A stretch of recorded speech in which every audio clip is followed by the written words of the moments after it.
Welcome back to Footballology. So the next roster we're going to be building out is the 2022 Indianapolis Colts. Now, when we look at the Colts in 2021, they won 9-8. If we remember, they lost the last game of the season. They could have put them into the playoffs to the Jacksonville Jaguars, and that did not sit right with a lot of people. And I think that was one reason why they decided to move on from Carson Wentz. So we scroll down, we look at some of their roster. As you can see, like I said, the last game, ended up taking that L, and they needed that. And they lost to the Raiders the week prior to that too. So they lost some games that I feel like they were probably easily not winnable, but a team of their caliber should have had a better chance, or at least should have won those games. But coming down, looking at their quarterback situation with Carson Wentz last year, I thought personally Carson Wentz was a good improvement, and I thought he was going to help them, especially being on the younger side. I thought 29. Like, he definitely was one of those guys that could possibly go through his prime in Indianapolis and possibly deliver a championship, especially the way the roster was being built out. As you see, he had a 62 completion percentage. 7 interceptions, 27 touchdowns, and that's not bad for his first season. Granted, he's been on a Frank Reich before, or he's played with Frank Reich before, but realistically, I think that it was just kind of an filling out process, and also the talent level wasn't there. As you can see, when you get down to the receiver situation, he had Michael Pittman, who was his only 1,000-yard receiver. Now, I don't know if this was him or just the way the offense was being used, because we know Jonathan Taylor ran for, 1,800 yards last year? Yeah, 1,880, like 1,818, I don't know. 18-11, but he also had 18 touchdowns. So it's like Jonathan Taylor did a lot of work for them for the running back position. So maybe that was something that, just because the way the scheme was built out, who knows? But I mean, you can't have this. You would need that second guy to be closer towards like 900 or 800 yards. So we're missing about 500 yards from our number 2 receiver, and that's Zach Pascal. But then you look at this. Jonathan Taylor's your number 3 guy. T.Y. Hilton is number 4, who barely even played any games. These are unacceptable numbers from the receiver position. So I don't know if this was just Carson Wentz, the scheme, or just the lack of talent at the wide receiver position. So there's a lot of question marks there, if you ask me, as far as the passing game goes. And that was one thing too. Their offense was just really inconsistent outside of Jonathan Taylor. So we come down, we scroll down a little bit more. We look at their defense. Now, when we get to their defense, you can see they had some ballers on defense. They finished with 19 total interceptions, which is really quality. I think Kenny Moore. I think he was one of those guys that one of those DBs that a lot of people in the NFL are starting to build respect for, because he just plays really well within this scheme. And then Darius Leonard, that goes without saying, dude's a beast. And then we come over and we look at some of their sacks. Now, I think this was something that was really hindering them. And with their sacks, DeForest Buckner, granted, he's going to get his. He's supposed to get his. He's a big-time free agent pickup acquisition, and yeah, he deserves to get his. He's that guy. Some guys in the league, you just say, okay, I expect him to get his. He got his, and that's it. So 7 sacks from DeForest Buckner is A1 quality. But then you look at this, you got Muhammad with 6, and it's like, okay, if you're going to be my edge guy, I need double digits. If you're going to be on the edge at the defense end position, I need 10 plus, 11 plus. Easily, and you only got 6 out of him, so that's issues. I know they brought in Kwity Paye, who didn't do a lot for them, so they got some people here who are currently in place that could possibly be something. It's just going to take some time. But even with that being said, this defense felt like they were still being a really competitive defense and kept them in a lot of games down the stretch, them and Jonathan Taylor, and they just felt like they were a quarterback away. Like I said, I felt like Carson Wentz was the right guy for this situation, but it just didn't work out that way. Now we're going to come over to their draft class. Now, when you look at their draft class, I say this as a joke, but I really mean it. It felt like the Pacers challenged them to a game, a 5v5 game, full court, let's run it. And they go out and they get Woods, Pierce, Ogletree, and all these dudes are about between 6'5". I think Ogletree's like 6'7". So, like, they got a starting 5 with Michael Pittman out there, too. Like, come on. Seriously? Like, they added so much height and size to their team, which is not it's just crazy. Like, it's just mind-blowing, and it's not surprising at the same time, because I think with Matt Ryan being such a stationary quarterback, that was something they definitely wanted to do. So you bring in Pierce, like I said, Woods, Ogletree, and you still got Molly Cox and Michael Pittman on the roster. Like, you still got a lot of good pieces on the roster. Nick Cross was a guy I did some research on. I was kind of a fan of his too. So they got, I think it was an okay draft, and Ryman at the tackle position. I think this is a strong and okay draft, especially for a team that wasn't truly hurting too much outside of, like, maybe the quarterback or inconsistencies in the passing game, and maybe some pass rush. Maybe that would probably be another way. As you can see, they still got Eric Johnson at Missouri State. So, and then Curtis Brooks from Cincy. I don't know anything about him. Granted, I was a big fan of Cincinnati this year. I think a lot of people in college football were. But they just didn't add that pass rusher maybe, but maybe they feel like a guy like Quiddy Pay is going to come on, or some of these other young guys that they got currently on their roster. But like I said, the Pacers challenged them to a game and they said, bet, we got you out. And they went out and took care of business. So then we come over and we look at some of their free agent acquisitions. I went straight into the draft. I meant to do free agent acquisitions, but we're going to do free agent acquisitions now. So you look at some of their acquisitions as far as free agency goes. We look at some of the people that they signed. And when you come over here and look at some of their signings, you see Gilmore, which is huge. I love Gilmore. Gilmore's my guy. Nick Foles is once again. It's crazy because they got Matt Ryan and Nick Foles now. So I mean, you got that veteran, and I don't know what Indianapolis' issues is. They're not going the young quarterback route. It's like they're consistently in this win now mode, which I'm all for. But I want multiple championships and not just a one and done championship. And maybe because of what Tom Brady's doing in Tampa, they feel like they can bring a guy in, win today, and then possibly win tomorrow too. So who knows? Like maybe they think they can get 2 rings out of Matt Ryan if possible. Who knows? And then if not, you got Nick Foles backing them up. And then looking at some of these other signings, none of these other signings really stuck out to me. I know about Mari Watts because obviously he's a KC guy. But Philip Lindsay, that's probably a good one too. Losing Marlon Mack to free agency, that's probably a really good pickup too. Kind of replaces him. But I feel like Nyheim Hines kind of does some of the same similar things. So it kind of just felt like, who knows? Brian Cox Jr., I know about him. I've actually been following him since he left Florida. Jason Spriggs, is another guy I was pretty excited for, and I thought could play really quality tackles. So, like, you look at some of these pieces, like, some of these pieces are just not those standout pieces. But once again, we knew the Colts didn't need a lot going into this. And I think they did okay in free agency. It wasn't nothing to write home about. But I think they did even better during the draft and really fixing and probably going towards some of those voids. And there's probably a money thing, too, considering they got to still pay. I'm not sure if they have, but they still got to pay Quentin Nelson, Jonathan Taylor if he keeps going down this track. Maybe Michael Pittman a little bit of dough. Like, you're not going to throw much at Michael Pittman. So like maybe some of these pieces, Darius Leonard, I think they just resigned to a big deal. So maybe they got some young pieces that they're probably trying to retain and trying to really hold into place. So I'm all for that. I completely understand that completely.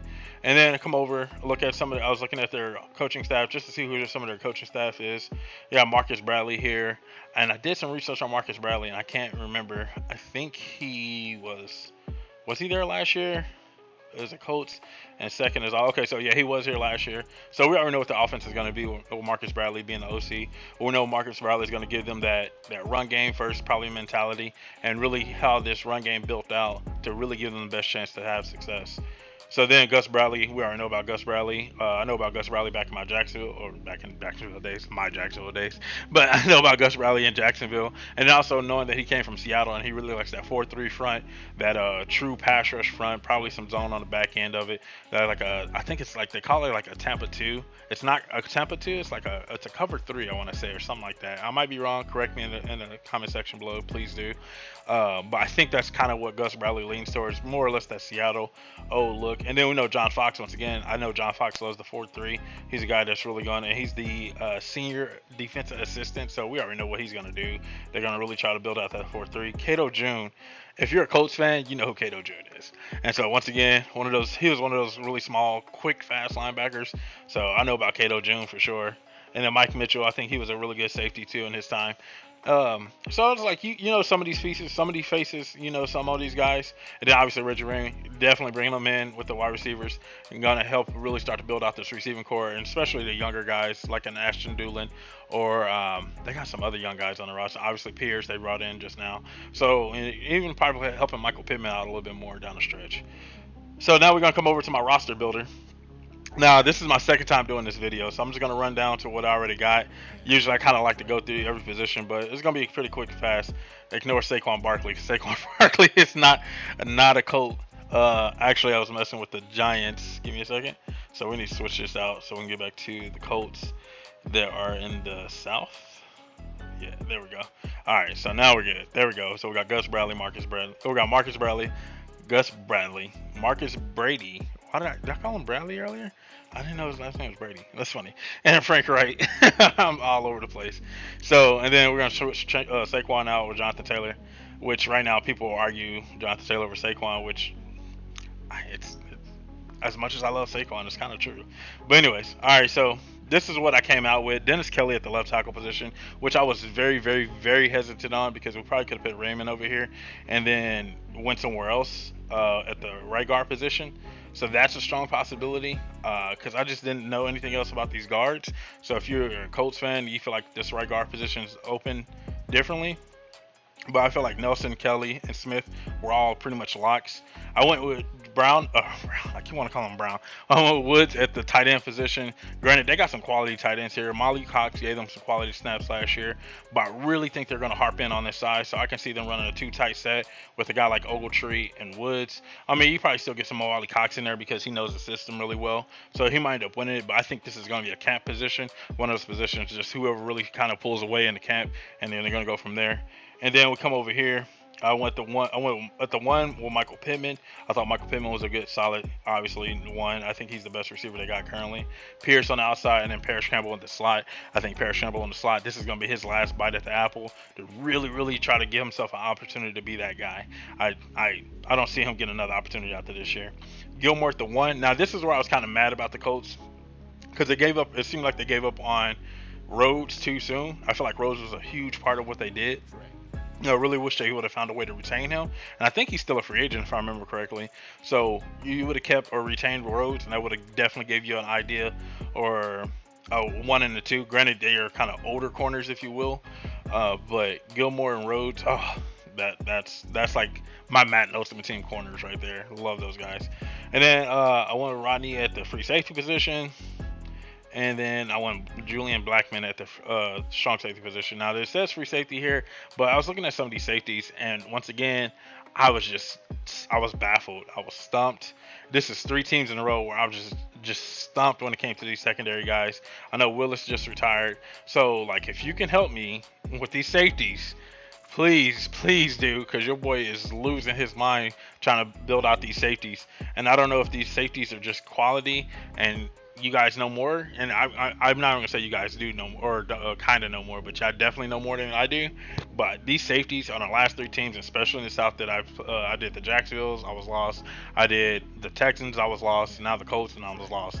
When it came to the safety position, I was just like baffled, and that's kind of heartbreaking, to be honest with you. I'm kind of mad about it. Linebackers, I thought the linebackers was a no-brainer. Bobby Enrique, Darius Leonard, and then Franklin here at the other linebacker position, because I was looking at some of these linebackers, and I think Franklin gave them some quality snaps last year. I like EJ Speed as well. Speed could be a possibility too. So, but I went with Franklin. Maybe that's another position that you guys know a little bit more and feel comfortable with. Kwity Paye, I think, like I said, hopefully his time to turn that corner. No pun intended, but hopefully it's his time to turn that corner. And then Unique Ndakwe, and then obviously we got DeForest Buckner there. So, like, I thought that, like, the way this was all built out, I thought this front 4, or this front 7, sorry, was going to be really strong, and that there was going to be a quality roster as far as their front. And then I was losing myself at the CB2. I went with Marvell Till at the CB2. I'm butchering names. So that I went with him there. Thought that was a possibility. Kenny Moore at the cornerback or the nickel spot. I thought that was a no-brainer because he's clearly one of the better nickels right now in the league. Maybe Cross somehow. I like Nick Cross, but I just don't see Nick Cross actually beating out anybody else on the roster. But once again, that's probably one of those camp positions where if somebody's really starting to separate themselves, they could possibly earn that position, earn that job. So that was just my opinion on all what the Colts did this offseason and what I feel like the 2022 roster is going to look like for the Colts. Because I think this team is going to have chemistry, and they're going to have veteran leadership. And I think that's something that's going to go a long way when we get to the back half of the season, especially into the playoffs. I think this team is already a playoff-ready team. It's the equivalent to pre-Tom Brady Bucks when Jameis had the 30 for 30 season. 30 for 30 season. That's never going to die. But when Jameis had his 30 for 30 season, and then Tom came in, we already knew what that Bucks roster was. They just needed that quarterback to really get them over the hump. And we seen that once Tom got there. And I think that the Colts were that team. Even with Carson Wentz, I thought Carson Wentz was just trying to really start to grow, get some experience, but also get that chemistry with a lot of his players and his teammates. But hopefully, like, the coaching positions are really strong. The players are there. This is a playoff-ready team. Even with Matt Ryan or without Matt Ryan, you can plug in any kind of veteran quarterback that knows what they're doing into this offense. You can't even give them Derek Carr, and I think they can still make the playoffs. I think this is a really solid roster, and they did good. Like, I think they had a solid offseason. I don't think they got crazy with it, but they had a solid offseason. And I think the free agency had built out the way it was because of the lack of money or the lack of wanting to spend money because they knew they were going to have to pay some bodies down the road, and they really didn't want to lose out on the guys that they currently have in rosters because they got some franchise players right now, and they don't want to lose those guys. So I can respect that a whole lot. So with all that mess being said, and with the built out of the roster, I feel like the Colts deserved a B for their 2022 offseason. I definitely feel like they improved as a team. Not that so much as the quarterback position. I'm telling you, like, I don't think Carson Wentz was that big of an issue. I think his mobility is obviously a lot better than Matt Ryan's, and that's something that they're going to probably really miss.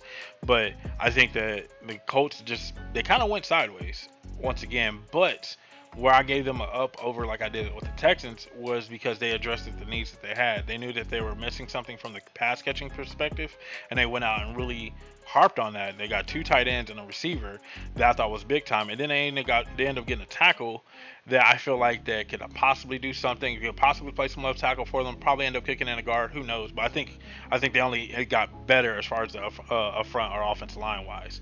And then defensively, it's just chemistry and hopefully guys develop and get that experience under their belt. So realistically, this team kind of went sideways, but I like the fact that they went out and addressed their true needs. And even though they created a void with losing Rhodes and brought in Gilmore, it's just like that's that kind of that sideways move for me personally. But other than that, I think they, like I said, they just improved as a team, and they're still a playoff caliber roster. It's just experience and hopefully guys develop into the pieces or into the players that they expect them to be, because I think they will. But that's all I have for you guys in this video. If you're a Colts fan, let me know what you think about my 2022 roster build out. If you feel like that team could possibly be a playoff caliber team, or if you want to move some pieces around, especially at the safety position, let me know what you think in the comment section below. I'll definitely be checking for that. And if you're not a footballologist yet, I don't know what you're waiting on. Go and hit that subscribe button today, become a footballologist, and stay safe, football fans.